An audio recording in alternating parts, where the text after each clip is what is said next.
CISF ট্ৰিটমেণ্টৰ কাৰণে বহুকেইটা পদ মুকলি হৈছে। ইয়াত যদি আপোনালোকে আবেদন কৰিব বিচাৰে কেনেদৰে আবেদন কৰিব পাৰিব, লগতে ইয়াৰ লাষ্ট ডেট কেতিয়া আছে, এডুকেশ্যন কোৱালিফিকেশ্যন কিমান লাগিব, যদি আপোনালোকে মেট্ৰিক পাছ কৰা আছে আবেদন কৰিব পাৰিব নাই, লগতে ইয়াৰে আপোনালোকে আবেদন কৰিবলৈ হ'লে কিমান টকা দৰমহা পাব, সেই গোটেইখিনি ডিটেইল এই ভিডিঅ'ৰ শেষলৈকে গম পাই যাব। লগতে যদিহে আপোনালোকে মোৰ চেনেলটোলৈ নতুনকৈ ভিজিট কৰিছে বা যদি এনে ধৰণৰ অসমৰ নতুন নতুন চাকৰিৰ আপডেট পাব বিচাৰে তেতিয়াহ'লে মোৰ এই চেনেলটি প্লিজ সাবস্ক্ৰাইব কৰি দিয়ক, লগত থকা বেল আইকনটো দবাই দিয়ক।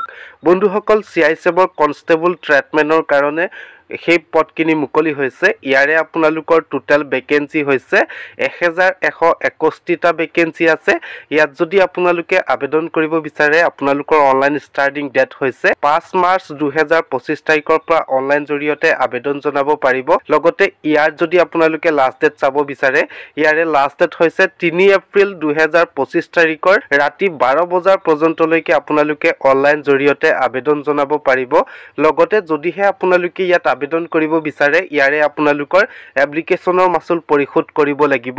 যদিহে আপোনালোকে জেনেৰেল OBC EWS কেণ্ডিডেট হয় তেতিয়াহ'লে আপোনালোকে 100 টকা এপ্লিকেশ্যনৰ মাচুল পৰিশোধ কৰিব লাগিব। লগতে যদিহে আপোনালোকে SC ST কেণ্ডিডেট হয় ইয়াত কোনো ধৰণৰ আপোনালোকে এপ্লিকেশ্যনৰ মাচুল পৰিশোধ কৰিব নালাগে, টোটেলি ফ্ৰীকে আবেদন জনাব পাৰিব। বন্ধুসকল, লগতে যদিহে আপোনালোকে ইয়াৰ বয়সৰ সীমা যদি চাবলৈ যায় ইয়াৰে বয়সৰ সীমা হৈছে 18 বছৰ বয়সৰ পৰা 23 বছৰ বয়সৰ মাজত হ'ব লাগিব, তেতিয়াহে আপোনালোকে ইয়াত আবেদন জনাব পাৰিব।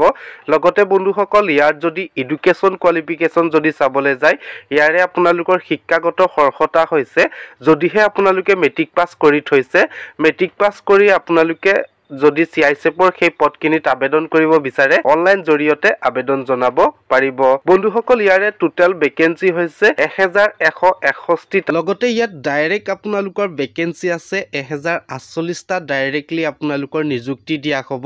ইয়াৰে পোষ্টখিনি আপোনালোকৰ কেটেগৰী ৱাইজত ভাগ কৰা হৈছে। ইয়াৰে আপোনালোকৰ কুকমেনত মেল এণ্ড ফিমেল কেণ্ডিডেট মিলাই আপোনালোকৰ 444টা ভেকেঞ্চি আছে। কাপলাৰত আপোনালোকৰ 8টা ভেকেঞ্চি আছে। টেইলৰত আপোনালোকৰ মেল ফিমেল দুইটা যোগ কৰি 21টা ভেকেঞ্চি আছে।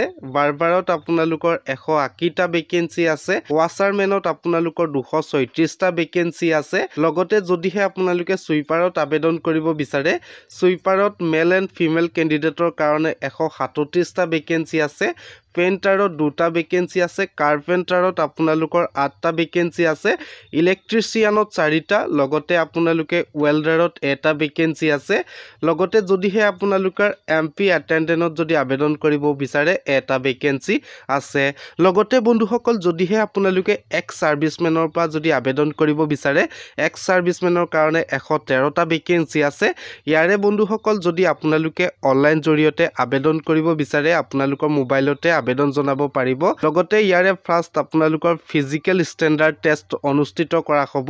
ইয়াৰে আনৰিজাৰ্ভ ST EWS OBC কেণ্ডিডেটৰ কাৰণে 170 সেণ্টিমিটাৰ আপোনালোকৰ হাইট বা ওখ থাকিব লাগিব। লগতে ইয়াৰে চেষ্ট আপোনালোকৰ মিনিমাম 80, এক্সপেণ্ডেড আপোনালোকৰ 85 সেণ্টিমিটাৰ থাকিব লাগিব। লগতে যদিহে আপোনালোকে গোৰ্খা বা আদাৰ্ছ কেণ্ডিডেট হয় তেতিয়াহ'লে আপোনালোকে 165 হাইট থাকিব লাগিব। লগতে 78ৰ পৰা 83 চেষ্ট থাকিব লাগিব। লগতে যদিহে আপোনালোকৰ ST কেটেগৰী হয় বা ST কেণ্ডিডেট হয় 162.5 সেণ্টিমিটাৰ হ'লে আপোনালোকে আবেদন জনাব পাৰিব। লগতে ইয়াৰে আপোনালোকৰ চেষ্ট যদি চাবলৈ যায় 76ৰ পৰা 81 সেণ্টিমিটাৰ হ'লে আপোনালোকে আবেদন জনাব পাৰিব। লগতে বন্ধুসকল, আপোনালোকৰ দ্বিতীয়তে ফিজিকেল এফিচিয়েঞ্চি টেষ্ট অনুষ্ঠিত কৰা হ'ব 1600 মিটাৰ কাৰণে। বন্ধুসকল, ইয়াৰে আপোনালোকৰ 1600 মিটাৰ ৰানিং হ'ব। ইয়াৰে 6 মিনিট 30 ছেকেণ্ডত আপোনালোকে কমপ্লিট কৰিব লাগিব। বন্ধুসকল, যদি আপোনালোকে প্ৰতি মাহৰ দৰমহা যদি চাবলৈ যায় 21,700ৰ পৰা 69,100 টকা পৰ্যন্তলৈকে আপোনালোকৰ ইয়াত প্ৰতি মাহৰ দৰমহা হ'ব। লগতে বন্ধুসকল, ইয়াত যদি সিলেকশ্যন প্ৰচিডৰ যদি চাবলৈ যায় ফাৰ্ষ্ট টাইম আপোনালোকৰ ফিজিকেল এফিচিয়েঞ্চি টেষ্ট অনুষ্ঠিত কৰা হ'ব।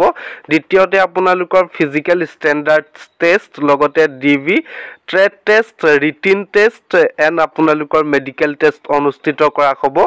লাষ্ট আপোনালোকৰ মেডিকেল টেষ্ট অনুষ্ঠিত কৰা হ'ব। মেডিকেল টেষ্টত যদি আপোনালোকে কোৱালিফাই কৰে তেতিয়াহ'লে আপোনালোকৰ চাকৰি নিশ্চিত লগতে বন্ধুসকল যদি আপোনালোকে CISFৰ ট্ৰেটমেনত যদি আবেদন কৰিব বিচাৰে তাৰ কাৰণে আপোনালোকৰ মোবাইলতে আবেদন কৰিব পাৰিব মোবাইলত আপোনালোকে সাৰ্চ কৰিব লাগিব cisfrec.cisf.gov.in আপোনালোকে সাৰ্চ কৰি অনলাইন ষ্টাৰ্ট কৰিব পাৰিব লগতে মোৰ ভিডিও ডেসক্ৰিপচনতো লিংক দিয়া আছে তাত গৈ আপোনালোকে ডাইৰেক্ট অনলাইন ষ্টাৰ্ট কৰিব পাৰিব বন্ধুসকল যদি আপোনালোকে অফিচিয়ালি নটিফিকেশনখন যদি চাব বিচাৰে মোৰ ভিডিও ডেসক্ৰিপচনতে লিংক দিয়া আছে